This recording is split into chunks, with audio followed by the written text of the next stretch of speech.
the last time that President Trump ended a war, it was in Afghanistan. He gave away the store to the Taliban, but he didn't have to do the cleanup. That was for Biden.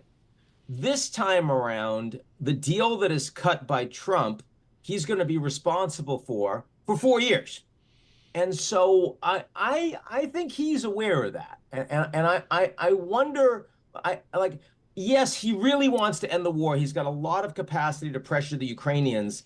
But the presumption in the media and the zeitgeist, as you say, is that Trump is going to give away the store to Putin.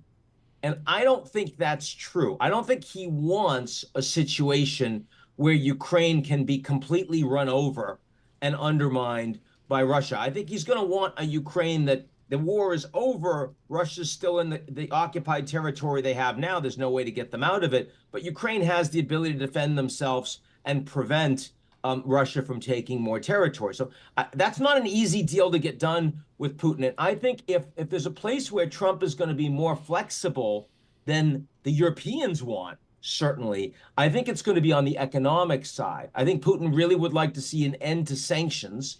And I think Trump is prepared to give that to him.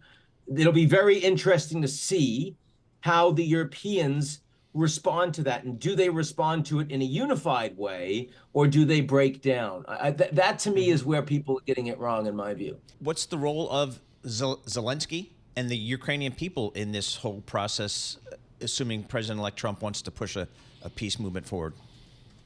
Look, they recognize that they need to end this war. They're losing much more territory in the last week than they've lost in any week since the beginning of the war, and I expect that to continue.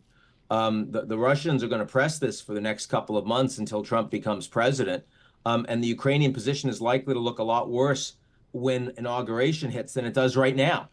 So, I mean, yeah, you've got the permissioning to use long-range missiles. That doesn't help them strategically on the ground, particularly. That's why Biden dragged his feet on it to begin with, because it wasn't going to matter very much. So, look, Zelensky, frankly, needs an excuse to stop the bleeding.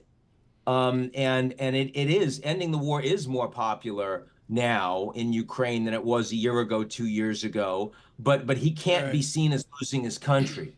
So again, a lot of this has to do with what Trump and his team is going to come in and say. And, you know, the Trump advisory group, the cabinet coming in, let's leave aside Tulsi Gabbard, who is an outlier, but wouldn't be seen in this position as driving the outcomes, you know, is going to be pretty hawkish in support of Ukraine.